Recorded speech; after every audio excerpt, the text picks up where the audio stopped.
I'm getting massive sense of deja vu now, but like I've said the same crap how many times? I don't even. Oh, I'm clipping as well. This is so fun. It's been ages since I've done this, and I've said this before. How many fucking times? But the thing is, I'm not saying my military is incompetent, but fuck me, are they incompetent? Because like, holy crap, they cannot do a simple schedule right without screwing everyone over. But it's not technically their fault because my base is kind of small, my unit more precisely. But like, that's neither here or there. I have the time now, and I'm gonna record. It's gonna be a day though. I'm speaking really fastly. I don't know why, but like, don't be surprised in one day it's just gonna be like fucking 5 to 6 podcasts dumped in the same, bro. Hell, I have so many. I have two right now, three sitting, two edited and one unedited because that one is 2 hours fucking long and I'm like spending my time with it. It's like I have no time. I really don't. God damn it. It sucks. But hopefully I can get things tracked. Like I thought February was a dry month and then comes March. March just went by fast, but like, ugh. And April is getting there. We're almost at the end as well. That's so fun. But a lot has happened other than my military fucking sucks. I don't care anymore, by the way. I'm saying what it is. I'm saving another special one with talking about stories about the military for another day because there's a few of them. But during this time, I finally beat Tokyo Mirage Session Sharp FE Encore.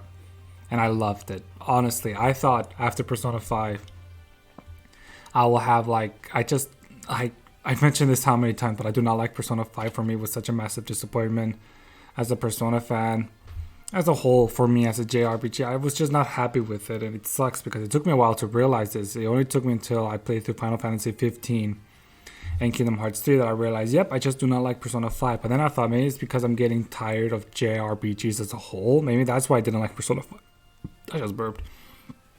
Persona 5, but turns out it's not that. I just do not like Persona 5. But I already made 2 podcasts talking about why I don't like Persona 5, so I'm not gonna fucking repeat myself. I just don't like it. So I'm gonna talk about another game, which is Tokyo Mirage, which I absolutely loved. Like I bought the game last year, but didn't have the time to play with it. But now since in the military, I had plenty of time to play it, and I played through it, and I loved it. Everything about it just reminded me, like, yeah, I do like JRPGs. I like turning combat. I like thinking about a thing and then doing it. Thinking before doing a move. I don't know. How do you play an RPG? Also, yeah, I still play Pokemon. Is that a JRPG? I don't know. Anyway, I played through it and I loved it. Everything about it. And I remember when it was first announced, like in the beginning, where it was like I was into Fire Emblem. And when I mean I only got into thanks to Awakening and Fate. And I've completely forgot about it ever since Echo was announced. Like Echo seemed cool, and then I was just like, I don't know what happened. But then I remember, I think in Japan it's called Geni Bokuru. I have no idea how you pronounce that. Anyway.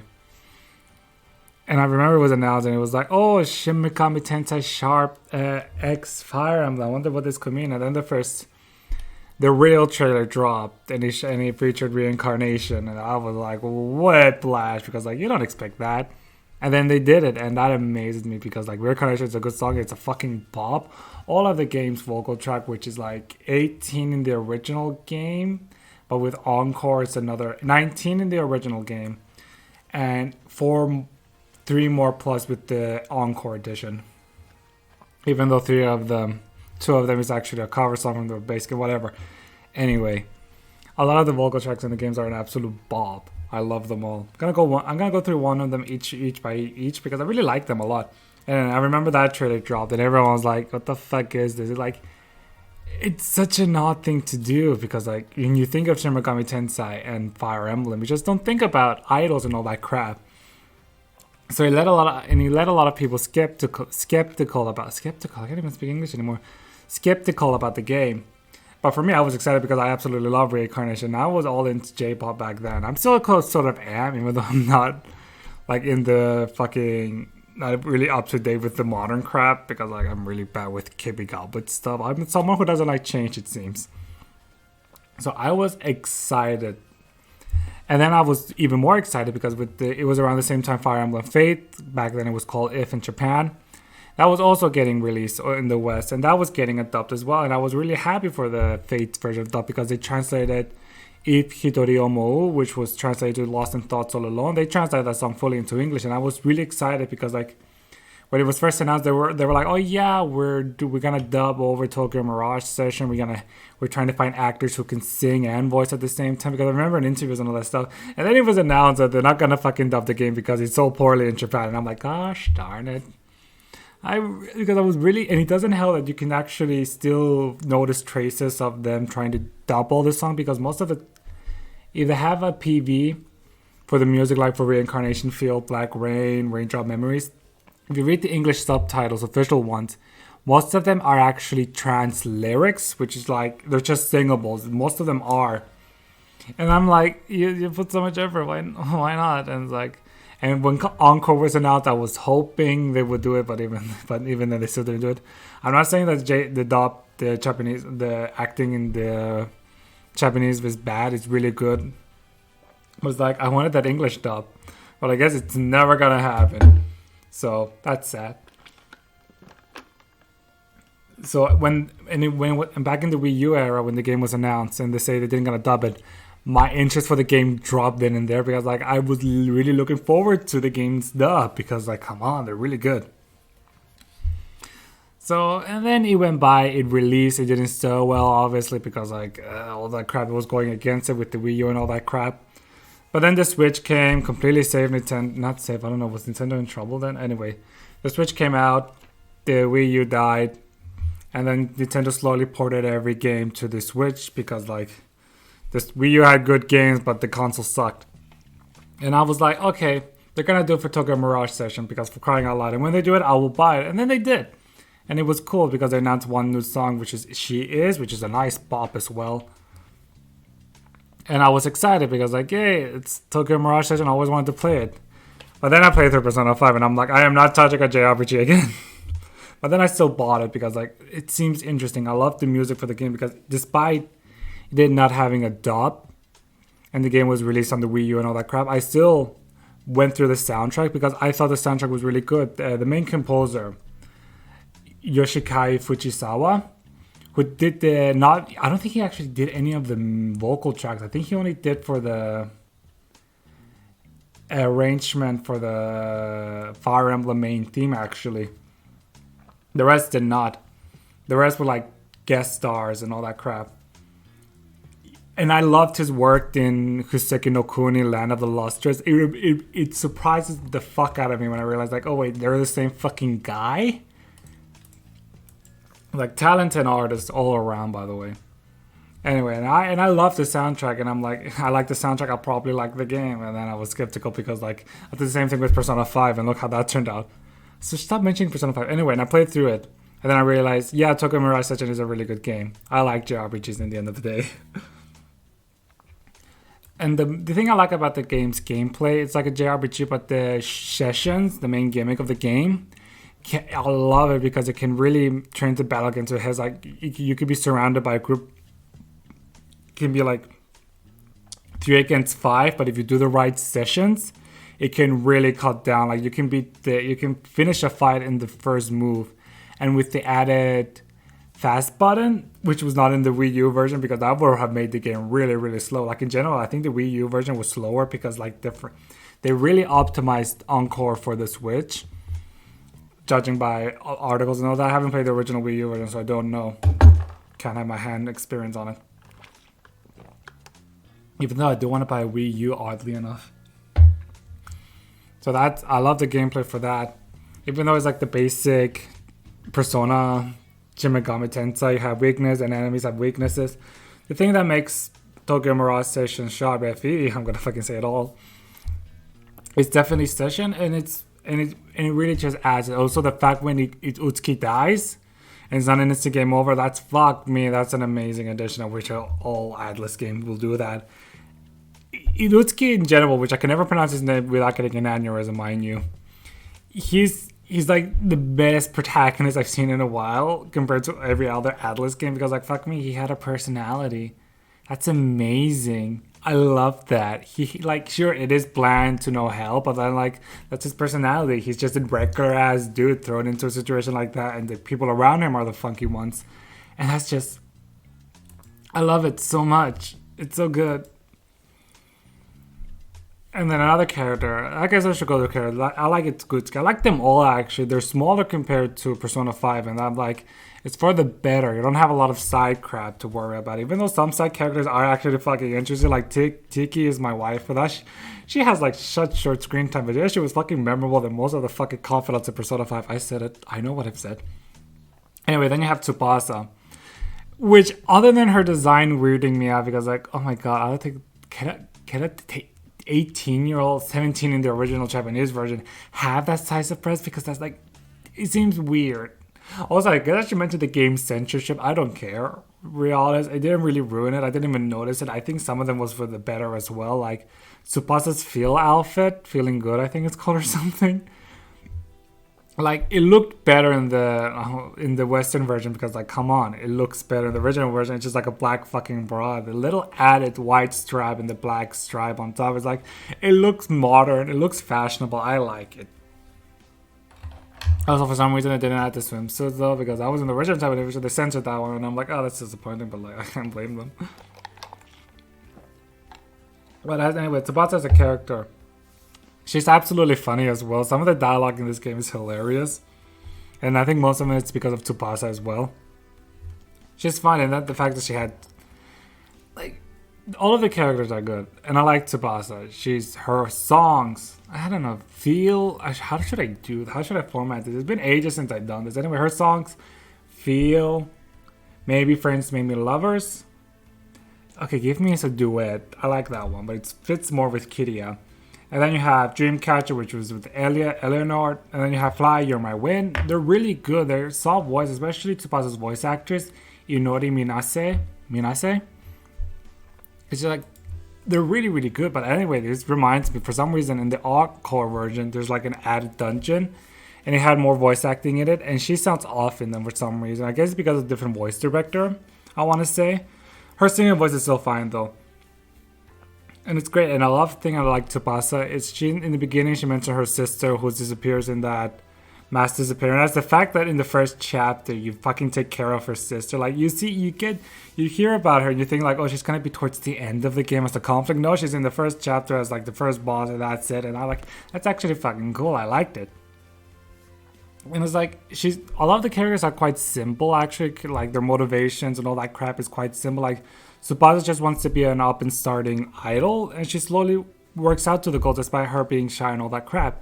And she slowly overcomes that, and like simplicity is key at points, and I like that. And that character is Toma. I fucking love Toma. He's my favorite. He got fucking robbed. Okay, Eleanor got robbed, but anyway, he only gets one character song. I mean, vocal track in the game, which is Jump Uka. I love it. It's such a pump theme. It's a good workout song as well.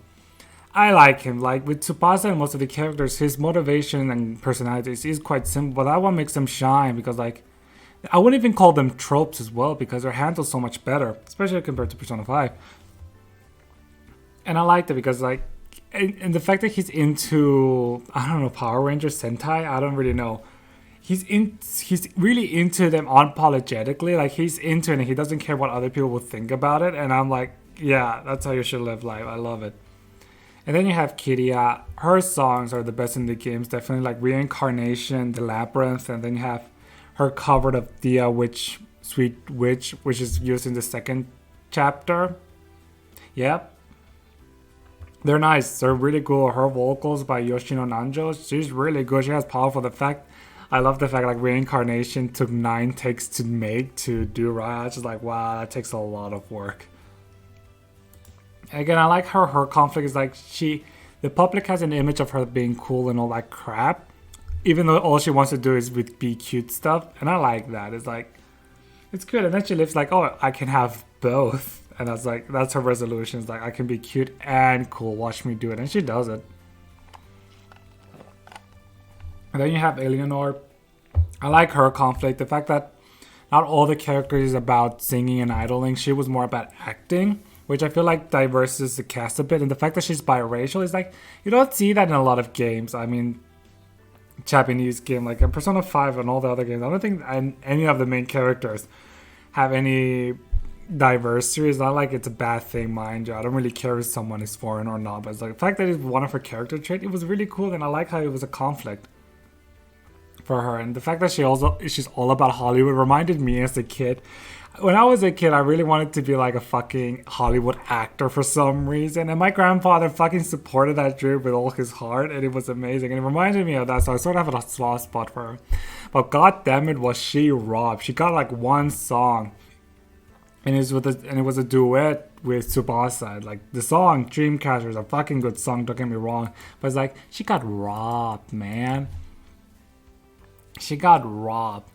Anyway, then you have Mamoru, which I'm okay with. I don't really have much to say about her. Like, she's okay. Her song Raindrop Memories is a good song. Like, she was okay, I guess. I don't really have much to say about her. I don't really use it in my team. Back to the gameplay, I realized I should mention it. You can only have 3 at a time. But compared to other Shin Megami Tensei games, you can actually switch at any time and you will not lose a turn. Which really just supports like, just mix and match a lot of the characters. And it's actually really fun to try and experiment.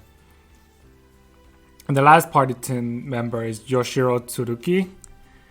Which like, he's good, but he comes really late in the game. But the fact that you actually see him in the beginning of the game, like I think it's in the first or second chapter where you actually hear his song Black Rain. Great song, by the way. But fuck me, the choreography for the dance in the PV is kind of funky. Like, it's good at points, and then it just look like he's flaying his legs around, but like, it's good for the most part. But also, I find it absolutely funny that his voice actor fucking says like, I have no sense of rhythm, and I think that's funny. But anyway, I like how you can actually fight him in the boss first as well, because like, fuck, it was one of those mandatory bosses, where you have to lose, which annoys me the fuck when video games do that, but that's like a pet peeve of mine. It's like, he has a lot hiding, and then you slowly do not understand why he does this, and then you have his special event. Like, each character has 3 special events Utsuki can fucking do with them, and that's how you get the perfect ending in the game, because you do all 3 of them for each character. And his is actually one of my favorite ones. I like how in the end it ends with his father. Then you have Lungo, which I can never pronounce his name because it always gives me an aneurysm. A lot of these names give me aneurysm, just saying. I'm going to use my foreign card. I grew up not speaking English nor Japanese, so okay. I like that. Also, his other character song, Under the Moon, it plays for a short while, but it's really good actually. And then you have 2 side characters. Maiko, which is just great. I like her. She's so hilarious. And her with her drinking, it's like... It's used for laughs and like it's funny. And then you have Barry, which I don't really want to get into. I think out of all the characters, he's the one that like I'm not really not into. It's just like I don't find him interesting at all because like he's kind of boring and borderline creepy at points. So I'm just gonna not mention. Then you have all the fucking Mirages, which is all Fire Emblem characters, other than Tiki and maybe Chrom. Not a lot of them are fucking interesting. Tiki definitely stole the light from most of them. She's, out of all the Fire Emblem characters, she's the one that has the most spotlight. And her songs, there's only 2 Beastie games, and the world isn't an illusion. They're really fucking good. The game is fucking good. All the other ones, I mean, Sita, you have Kain, then you have Sharja, then Varian, Drake, and Nevera. They're okay. I think most of the characters come if you talk with them during the Bloom Palace, which I haven't done because I was sort of not speeding the game. I just really don't focus on them because like I just don't. And then you have the main, as the game as a whole, difficulty wise, I remember my complaint with Persona 5, it was really easy in a lot of aspects, gameplay, dungeon design, all that crap. So the fact that I actually struggle with the game a bit, like not to the point where I had to lower down the difficulties, like oh crap, I actually had to think of a strategy for this game, like fuck, I'm under level, I should probably grind. The fact that I had to think like that amazes me because I did not think like that at all in Persona 5. And the thing is,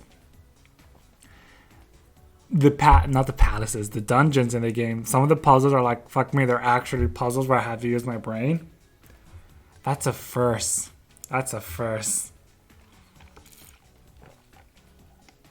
And then I realized Atlas can still make good games, just not good Persona games. I fucking said it. I should really stop talking about Persona 5. I want to talk about Tokyo Mirage, and I am, and I really love it. And it's really good. You should probably play it. It's better than Persona 5 in my opinion. I'm doing it again. The soundtrack as a whole, like I said, I really do love it. One of my favorite track at all, I've been listening to a lot. It's the final fight name, the final boss with Medeus. And another thing I liked about the game, like the main bad guy Medeus. The game started off like, I remember they're like, oh, we need to stop the awakening of Medeus, and then they failed, and I'm like, okay, then we just have to fucking kill him, I guess. And I'm like, oh, hey, that's actually cool. It submerges the trope, because in the ending of the game, it's not even a cliche. Utsuki doesn't die, he doesn't go away, he stays with them, and I'm like, finally, something new. Also, he had a personality. Did I mention that? He has a personality. That's saying most things. That any Persona game. Okay, Persona 2 had a personality. Okay, no, they fucking stripped my personality in the fucking sequel for Persona 2. I'm not getting into that, even though I love Persona 2. The ending with all the Mirages going away, it was sort of satisfying because you knew in the beginning they're not supposed to be there. They need to find a way to get home. But I still find it weird how they only tell Utsuki about this. And they're like, yeah, sure, you're not mentioning it to the other ones, like your close allies. Some of you even call them friends. You're not going to say that. No, they're just gone. Like, bye. They were cool. I like their design. They're all funky. And yeah, that's pretty much it. I really like Tokyo Mirage Session. Hopefully I can... Oh my god. So there isn't really much. The ending song for the game, Smile for Me, also called Smile Smile in Japan. I love it. It's a good song. Utsuki should have more songs. I liked his voice. Anyway, yeah. Persona 5... No, damn it. I hate Persona 5. Tokyo Mirage Session is a good game. Really don't have much to say about this else, do I? I do not. Anyway, hopefully I can do this. I can actually upload this. Hopefully I can do them all in March. But then I'm scared I might not, because like, fuck me, I'm scared I might get a phone call saying like, oh, you should go back to the base because we're running short on staff. And I'm like, great, I don't get paid enough for this. I'm not even sober enough for this crap. But yeah, no, I don't think I'm gonna have a fucking another breakdown podcast, because I have a few of them. It seems like me going on for 5 minutes crying, but like, oh well, you do what you do. In the end, Tokyo Mirage Session is a good game. Better than Persona 5.